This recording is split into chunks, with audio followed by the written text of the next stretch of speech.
வணக்கம். மனம் கவர்ந்த பங்குச்சந்தை அப்படிங்கிற இந்த தொடரில் வார நாட்களில் நான் எனக்காக தேர்ந்தெடுக்கக்கூடிய சில பங்குகளை உங்களோட பகிர்ந்துட்டு வரேன். அப்படிப்பட்ட சில பங்குகளை இன்றைக்கி பகிர்வதற்கு முன்னாடி புதிதாக இணைந்துள்ள அத்தனை நல்ல உள்ளங்களுக்கும் என்னுடைய மனமார்ந்த நன்றிகள். உங்களுடைய லைக்ஸ், கமெண்ட்ஸ் மற்றும் சப்ஸ்கிரிப்ஷன் மூலமா நீங்கள் கொடுத்துட்டு வர ஆதரவுக்கு மிக்க நன்றி. வழக்கம் போலவே நம்ம புதிய பங்குகளை பார்க்குறதுக்கு முன்னாடி நம்ம சேனலில் சொன்ன சில பங்குகள் மேலே சென்று இருக்கக்கூடிய பங்குகளை அந்த ரெசிஸ்டன்ஸ் லெவலில் நெருங்கி இருக்கக்கூடிய சில பங்குகளை முதல்ல ஒரு அலர்ட்டாக காமிச்சிட்டு அதன் பிறகு நம்ம புதிய பங்குகளை நோக்கி போகலாம். அந்த வகையில் முதல் பங்காக நம்ம பார்க்கக்கூடியது CUB. இது கடந்த 5ஆம் தேதி நவம்பர் மாதம் நம்ம கொடுத்தது. அன்றைக்கி க்ளோசிங், அதாவது செவ்வாய்க்கிழமை புதன்கிழமை இந்த வீடியோவை நம்ம போஸ்ட் பண்ணது. செவ்வாய்க்கிழமை க்ளோசிங் ரேட்டு வந்து 258 ரூபாயில் நம்ம பார்த்தோம். ஸோ அது இப்போ இந்த வாரம் நமக்கு 272ன்னு கொடுத்த ரெசிஸ்டன்ஸுக்கு நியர்பை க்ளோசிங் கொடுத்துருக்காங்க. 270 ரூபா 59 காசில் முடிஞ்சிருக்கு. 271.50ன்றது வந்திருக்கு. ஸோ ஒரு ரெசிஸ்டன்ஸ் லெவலில் நெருங்கி இருக்கிறதுனால கொஞ்சம் கேர்ஃபுல்லாகவே பாருங்கள். அதை உடைத்து மேலே போச்சு க்ளோசிங் ஸ்ட்ராங்காக இருந்துச்சு வரக்கூடிய வாரத்தில்னா 296 அடுத்த லெவல். அதையும் தாண்டி ஒரு ஸ்ட்ராங் க்ளோசிங் கொடுத்தாங்கன்னா 335ங்கிறது 3வது லெவலாக இருக்கும். அப்படிங்கிறதுனால இது ஃபஸ்ட்டு அலர்ட்டாக நான் கொடுத்துருக்கேன். இன்னொரு ஸ்டாக்கை பார்க்கலாம். Star health insurance. இது 526 நம்ம கொடுத்துருந்தோம். 485க்கு மேலே அந்த லெவலில் ஓப்பன் ஆகும்போது நெக்ஸ்ட் ரெசிஸ்டன்ஸை நம்ம கொடுத்தது 526. இந்த வாரம் நமக்கு 522ல் க்ளோசிங், 531.85 வரைக்கும் போயிருக்கு. ஸோ அடுத்த லெவலாக இது கிராஸ் பண்ணி அடுத்த வாரங்களில் க்ளோசிங் வந்துச்சு அப்படின்னா 580 அப்படிங்கிறத மனதில் வச்சுக்கோங்க. அதையும் தாண்டி ஒரு ஸ்ட்ராங் க்ளோசிங் கொடுத்துச்சு அப்படின்னா 649ங்கிற 3வது லெவலுக்கும் நமக்கு வாய்ப்புகள் இருக்கும். ஸோ க்ளோசிங் அதற்கு மேலே வரணும். வாய்ப்புகள் தரலை அப்படின்னா கொஞ்சம் சேஃபாகவே நம்ம இருக்கணும். அப்படிங்கிறதுக்காக தான் இந்த அலர்ட்ஸை நம்ம எடுத்து கொடுக்குறது. அடுத்த ஸ்டாக்கு உஷா மார்ட்டின் 459ல் முடிஞ்சிருக்கு. இது ஏற்கனவே நான் கொடுத்த ஸ்டாக்கு, இருந்தாலும் 450 தாண்டி ஒரு 3 லெவலில் நான் அப்புறம் போட்டேன். அந்த வகையில் பார்த்திங்கன்னா 496, 520, 555 நம்ம கொடுத்துருந்தோம். ஸோ இந்த வாரம் 497 அடித்தாங்க. பட் அதுக்கப்புறம் பார்த்திங்கன்னா ஒரு வேகமான ஒரு தள்ளுதள்ளி கீழே கொண்டு வந்து இந்த வீக்கினுடைய க்ளோசிங் 459க்கு வந்துருச்சு. ஸோ அதனால் இந்த மாதிரியும் சில நேரங்களில் நடக்கும். நமக்கு ஒரு வேகமாக போய் அந்த ரெசிஸ்டன்ஸை டச் பண்ணவுன்னா வேகமாகவே திரும்பி இறங்கி ஒரு ப்ராஃபிட் புக்கிங் வர்றதுக்கும் வாய்ப்புகளாக இருக்கும். ஒரு சின்ன ஃப்ராக்ஷன் ஆஃப் டிஃப்ரென்ஸ் ஃபண்டு நம்ம குறைஞ்சாலும் கூட அந்த கரெக்டாக 496லேயே நம்ம விற்க முடியாது. ஒரு 490க்கே வருது அப்படின்னா ஓகே, நமக்கு இப்போ இது திரும்பிடும் போல இருக்குன்ற மாதிரி ஒரு ஃபீல் வந்துச்சு அப்படின்னா நம்ம கொடுத்துட்டு எக்ஸிட் பண்ணிவிட்டு மறுபடியும் அது 450 நோக்கி வரும்போது நம்ம வாங்கலாம். இப்போ 459ல் தான் க்ளோசிங் கொடுத்துருக்கு. ஸோ அந்த இடத்துல திரும்பி அடுத்த ஸ்டெப் எடுக்கும்போது நம்ம பார்க்கணும். அது இப்போ நம்ம வீக்லி சார்ட்டில் பார்க்கும்போது மொத்தமாக தெரியுது. இப்போ பாருங்கள், டே சார்ட்டில் பார்க்கும்போது செவ்வாய்க்கிழமை இறங்க ஆரம்பிச்சிருக்கு. புதன், வியாழன் 3 நாள் தொடர்ந்து நடந்திருக்கு. அதன் பிறகு பார்த்திங்கன்னா வெள்ளிக்கிழமை ஒரு சப்போர்ட் எடுத்து திரும்பி நிற்கிறத நம்ம பார்க்குறோம். ஸோ அடுத்து வரக்கூடிய வாரங்களில் அந்த 465க்கு மேலே ஒரு க்ளோசிங் போச்சுன்னா மீண்டும் 496 நோக்கி போகிறதுக்கு வாய்ப்புகளை உஷா மார்ட்டின் தரும். அந்த 450ல் தொடர்ந்து ஒரு சப்போர்ட் எடுத்து நிறுத்துறதை நம்ம இந்த லைனுக்கு கீழே பார்த்திங்கனாலே உங்களுக்கு நல்லா தெரியும். ஸோ இதெல்லாம் தான் ஒரு பேசிக் நாலேஜாக நம்ம எடுத்துக்கிட்டு நம்ம ஒரு ஸ்டாக்கை பர்ச்சேஸ் பண்ணுறதுக்கு யூஸ் பண்ணிக்கலாம். அப்படிங்கிறதுக்காக தான் இதெல்லாம் நான் ஒரு சாம்பிளாக உங்களுக்கு எடுத்து காமிச்சிக்கிட்டே இருக்கேன். அடுத்து ஒரு ஸ்டாக் பார்க்கலாம். அது ஒரு பர்டிகுலர் சப்ஸ்கிரைபருடைய கேள்வி. அதையும் பார்த்துட்டு அதுக்கப்புறம் ஃப்ரெஷ் ஸ்டாக் பார்க்கலாம். டாடா இன்வெஸ்ட்மெண்ட் கார்ப்பரேஷன் லிமிடெட், இதுதான் அவங்களுடைய கேள்வி. இதை ஒரு 5 ஆண்டு ப்ராஸ்பெக்ட்ஸில் நான் வச்சுக்கலாமா அப்படிங்கிறது அவங்களுடைய கேள்வி. அவங்க பொதுவாகவே போன வாரம் என்கிட்ட ஒரு கேள்வி கேட்டிருந்தாங்க. லாங் டேர்முக்கு நான் ஹோல்ட் பண்ணலாமான்னு கேட்டாங்க. அந்த கேள்விக்கு நான் பதில் போன வாரமே கொடுத்தேன். அதே இதில் இன்னொரு கேள்வியை வச்சுருந்தாங்க. பட் நான் அதுக்கப்புறம் வீடியோ போட்டுட்டதுனால அதுக்கான ரீப்ளேவை நான் கொடுக்க முடியல. நீங்கள் ஏதாவது பெய்ட் சேனல் வச்சுருக்கீங்களா அப்படின்னு கேட்டாங்க. தயவுசெய்து ஒன்று தெரிஞ்சுக்கங்க, நான் பே பண்ணியே நான் எதையும் கற்றுக்கலை. அதே மாதிரி அடுத்தவங்ககிட்டையும் நான் காசு வாங்கணுன்ற நோக்கத்தில் இதை நான் சொல்லவும் இல்லை. எனக்கு தெரிந்ததை எடுத்து போடுறேன். அந்த மாதிரியான ஒரு எண்ணத்தில் நான் எதுவுமே செய்கிறதும் கிடையாது. ஸோ அது ஏதாவது நீங்கள் ஃபேக்காக பார்த்துருந்தீங்கன்னா கூட அவாய்ட் பண்ணிவிடுங்க. உங்களுக்கு என்ன விருப்பமோ எனக்கு தெரியாது. என்னை பொறுத்தளவில் என்னுடைய அட்வைஸு அந்த மாதிரி நம்ம பே பண்ணினேலாம் நம்ம கால்ஸை வாங்க வேண்டாங்கிறது தான். ஏன்னா அவருக்கு அந்த அளவுக்கு ஸ்ட்ராங்காக விவரம் தெரியும் அப்படின்னா அவர் நம்மகிட்ட சொல்லிகிட்டு இருக்க மாட்டார். அவரே இன்வெஸ்ட் பண்ணி மார்க்கெட்டில் ஜாஸ்தி சம்பாதிச்சுட்டு போயிடுவார். இந்த மாதிரிலாம் கீழே சப்போர்ட் லெவலுக்கு வந்து அவர் தவிர்த்துருங்க, மேலே போனால் விற்றுருங்கன்னா அவர் சொல்ல மாட்டார். ஸ்டாப் லாஸ் கொடுப்பாங்க, ஒரு 2 டார்கெட்டை கொடுப்பாங்க. அடித்தா அவங்களுக்கு நல்ல இதில் டேலண்ட்ஸ் இல்லாமல் பேசுகிறாங்கன்னு நான் சொல்ல வரல. பட் அதே சமயத்தில் அவங்களுடைய பேச்சை நம்பி நம்ம எல்லோரும் பணத்தை கொண்டு போய் இன்வெஸ்ட் பண்ணிவிட்டு அது மாதிரி நிறைய பேர் வந்து தேவையில்லாத நிறைய கால்ஸுக்காக போய் பணத்தை செலவு பண்ணி இழந்திருக்காங்க. அது ஒரிஜினல் பீப்புளை விட ஃபேக் பீப்புள் தான் இந்த லிஸ்ட்டில் அதிகமாக இருக்காங்கங்கிறத மனதில் வச்சுங்க. எந்த காரணம் கொண்டும் பணத்தை கொடுத்து நம்ம வந்து இந்த மாதிரியான ஸ்டாக்ஸுக்கு ஒரு இன்வெஸ்ட்மெண்ட் அட்வைஸை வாங்கணும்னு மட்டும் நினைக்காதீங்க. ஏதோ சிம்பிளாக நீங்களும் கற்றுக்கிட்டு அதன் மூலயமா உங்களுக்கு ஒரு முன்னேற்றம் கிடைக்கிதுன்னா ரொம்ப சந்தோஷம்.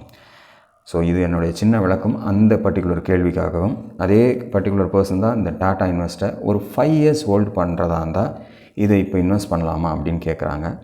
என்னை பொறுத்தளவில் டாட்டா இன்வெஸ்ட்மெண்ட் கார்ப்பரேஷன் லிமிட்டடை பொறுத்தளவில் நான் ஃபண்டமெண்டல் ரீசன்ஸை நான் படிக்கலை. அஃப்கோர்ஸ் நீங்கள் படிச்சிருந்தீங்க அப்படின்னா உண்மையாகவே அதனுடைய ஃபண்டமெண்டல் ரீசன்ஸ் ஸ்ட்ராங்காக இருக்குது அப்படிங்கிற பட்சத்தில் இருந்துச்சு அப்படின்னா தயவுசெய்து நீங்கள் வந்து உங்களுடைய இன்வெஸ்ட்மெண்ட்டில் நீங்கள் உங்களுடைய டெசிஷனை எடுத்து நீங்கள் செய்யுங்க. As a technical supports and ரெசிஸ்டன்ஸை பற்றி எங்கிட்ட கேட்குறீங்க அப்படின்னா நான் டெஃபினட்டாக இதில் என்ன கொடுப்பேன் அப்படின்னா இது வந்து ஒரு கிட்டத்தட்ட ஒரு 6 வாரங்கள் இந்த இறக்கத்துக்கு கீழே 744 அப்படிங்கிறது ஒரு நல்ல சப்போர்ட்டாக இருக்கும் அப்படிங்கிறது தான் என்னுடைய ரீசன். அதே சமயத்தில் 800 கிராஸ் பண்ணி க்ளோசிங் போச்சுன்னா நெக்ஸ்ட் லெவலாக 975 அப்படிங்கிறது நெக்ஸ்ட் லெவலாக இருக்கும். இந்த 744 கட் பண்ணிட்டா 514 வரைக்கும் வரலாங்கிறதும் ஒரு இடம். ஏன்னா கிட்டத்தட்ட இங்கே தான் ஒரு யூட்டர்ன் பண்ணி போயிருக்கு. இப்போ இந்த இடத்துல ஒரு கப் அண்ட் ஹேண்டில் பேட்டர்ன் சொல்லுவாங்க. இந்த இடத்துல ஒரு ஹேண்டில் ஃபார்ம் ஆச்சுன்னா இந்த 975க்கு மேலே ஒரு க்ளோசிங் கொடுத்துச்சுன்னா நீங்கள் சொன்ன மாதிரி ஒரு லாங் டேர்ம் ரிசல்ட்ஸாக இதில் 1260 அடுத்த லெவலாகவும் அதையும் தாண்டி ஒரு க்ளோசிங் ஸ்ட்ராங்காக இருந்துச்சுன்னா 1720 நமக்கு வாய்ப்புகளாக இதில் வரலாம் அப்படிங்கிறது தான் என்னுடைய எண்ணம். இப்போ இருக்கக்கூடிய லெவல் வந்து 779. ஆல்மோஸ்ட் இந்த லெவல்லேருந்து அது போகும்போது ஒரு 100% ஆஃப் யுவர் இன்வெஸ்ட்மெண்ட்டு ரிட்டர்ன்ஸு அந்த பர்டிகுலர் ப்ளேஸில் கிடைக்கிறதுக்கு technical support and resistance levels நான் கொடுத்துருக்கேன்.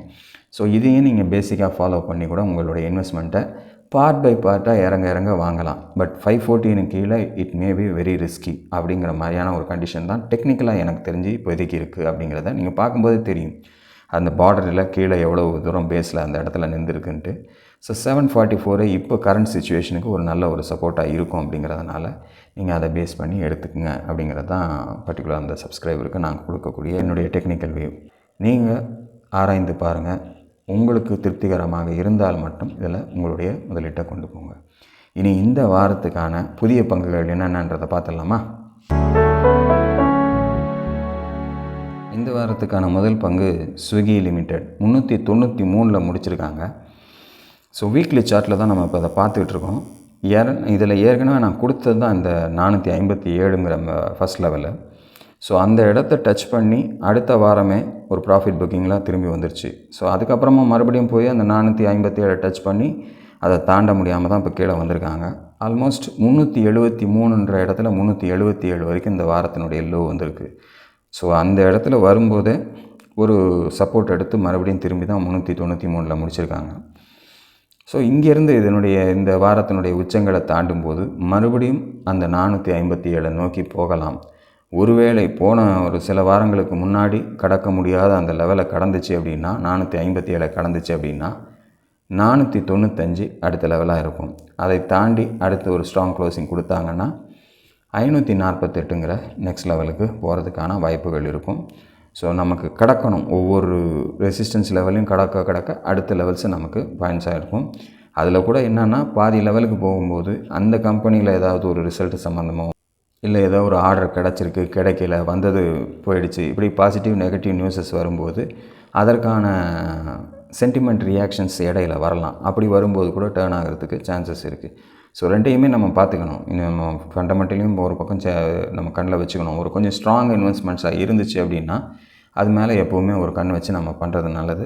பட் டெக்னிக்கல் ரீசனாக பார்க்கும்போது இந்த மாதிரி கரெக்டாக அந்த லெவலில் அடிச்சுட்டு கீழே வந்திருக்காங்க பாருங்கள். ஸோ இந்த சப்போர்ட்டை கரெக்டாக 373 மெயின்டைன் பண்ணிடுச்சு அப்படின்னா நமக்கு மறுபடியும் இந்த 3 லெவலும் ஸ்விக்கியில் நமக்கு வாய்ப்புகளாக இருக்கும் அப்படிங்கிறத மனதில் வச்சுக்கோங்க. நீங்களும் ஆராய்ந்து பாருங்கள். உங்களுக்கு திருப்திகரமாக இருந்தால் மட்டும் உங்களுடைய முதலீட்டை கொண்டு போங்கள். அடுத்த ஸ்டாக்கை பார்க்கலாம். இரண்டாவதாக நம்ம பார்க்கக்கூடிய ஸ்டாக் வந்து கோதாவரி பவர் இஸ்பாத் லிமிடெட், அதாவது GPILன்னு சொல்லக்கூடிய சிம்பிளில் இருக்கும். இதுவும் நான் ஏற்கனவே கொடுத்துருந்தது தான். இந்த 282 வந்து ரீச் பண்ணியிருக்காங்க. கடந்த ஒரு 3 வாரங்களாக அதை தாண்ட முடியாமல் இந்த வாரத்தினுடைய உச்சம் கூட அதான் மேக்ஸிமம் போயிருக்கு. ஸோ அந்த லெவலை தாண்டிச்சு அப்படின்னா நமக்கு அடுத்த கட்டங்களாக இன்னும் சில லெவல்ஸ் போகிறதுக்கு வாய்ப்புகளாக இருக்கும் அப்படிங்கிறதுக்காக இதை எடுத்திருக்கேன்.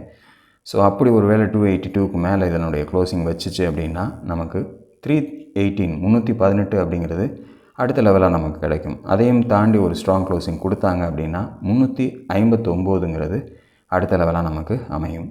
அதையும் தாண்டி ஒரு ஸ்ட்ராங் க்ளோசிங் கொடுத்தாங்க அப்படின்னா 424 அப்படிங்கிற 3வது லெவல் நமக்கு இந்த பர்டிகுலர் ஸ்டாக்கில் கிடைக்கிறதுக்கு வாய்ப்புகளாக இருக்கும். 205 தாண்டறதுக்கு தான் தடுமாறிட்டு இருந்துச்சு. 33.82 ரொம்ப சாஃப்டாக மேலே வந்துட்டாங்க. ஸோ அதை தாண்டி இதை வந்து ரீச் பண்ணியிருக்கு. ஸோ இப்போ இந்த 282 தாண்டும்போது 318, 359, 424ன்ற அடுத்து சில லெவல்கள் போகிறதுக்கான வாய்ப்புகள் இந்த GPIL ஸ்டாக்கில் இருக்குது அப்படிங்கிறத மனதில் வச்சுக்கங்க. ஸோ நீங்களும் ஆராய்ந்து பாருங்கள். உங்களுக்கு திருப்திகரமாக இருந்தால் மட்டும் இந்த பர்டிகுலர் ஸ்டாக்கில் உங்களுடைய முதலீட்டை கொண்டு போங்க. அடுத்த ஸ்டாக் பார்க்கலாம். அடுத்ததாக நம்ம பார்க்கக்கூடிய ஸ்டாக் வந்து மணப்புரம் ஃபைனான்ஸ். இது நம்ம வந்து ஏற்கனவே கொடுத்து 267, 296 கொடுத்தோம். இப்போ 296 டச் பண்ணிவிட்டு அகைன் 267 சப்போர்ட் எடுத்து இந்த வாரம் ஒரு டேர்ன் எடுத்திருக்கு. ஸோ இந்த லெவலில் இது டேர்ன் எடுக்கிறதுன்றது இப்போ 267 ஒரு சப்போர்ட்டாக இதுக்கு மாறி இருக்குது. ஸோ இந்த 267 சப்போர்ட்டாக மாறிட்டதுனால இதை பேஸாக வச்சுக்கிட்டு இப்போ நமக்கு மேலே 281 ட்ரேட் ஆகுறதுனால இந்த வாரத்தினுடைய உச்சம் 286 தான். ஸோ அதை கடக்கும்போது ஒரு இனிஷியல் ஸ்டேஜாக 296 அப்படிங்கிறது அடுத்த லெவலாக இருக்குது. அதை தாண்டிடுச்சு அப்படின்னா நமக்கு நிறையா ஃப்ரெஷ் லெவல்ஸ் கிடைக்கிறதுக்கு சான்சஸாக இருக்கும். அப்படி 296ஐயும் கடந்து போச்சு அப்படின்னா 308 ஃபஸ்ட் லெவலாக இருக்கும். அதையும் தாண்டி ஒரு ஸ்ட்ராங் க்ளோசிங் கொடுத்தாங்கன்னா 324 அப்படிங்கிறது நெக்ஸ்ட் லெவலாக இருக்கும். அதையும் தாண்டி ஒரு ஸ்ட்ராங் க்ளோசிங் கொடுத்தா 347, 308, 324, 347 இது 3 லெவல்களும் நமக்கு 296 கடக்கும்போது நமக்கு கிடைக்கும். ஏன்னா 296 தான் தடப்பட்டுக்கிட்டு வருது. ஸோ அதை உடச்சிருச்சு அப்படின்னா நமக்கு இந்த லெவல்கள் போகும். இது வந்து ஒரு ஷார்ட் டேர்ம் ட்ரேடுக்கு எடுக்கிறவங்களுக்கு ஒரு பர்டிகுலர் ஸ்டாக்காக இருக்கும் அப்படிங்கிறதுக்காக இதை நான் தேர்ந்தெடுத்திருக்கேன். ஸோ நீங்களும் இதை ஆராய்ந்து பாருங்கள். உங்களுக்கு திருப்திகரமாக இருந்தால் மட்டும் இந்த பர்டிகுலர் ஸ்டாக்கில் உங்களுடைய முதலீட்டை கொண்டு போங்க. அடுத்த ஸ்டாக் பார்க்கலாம்.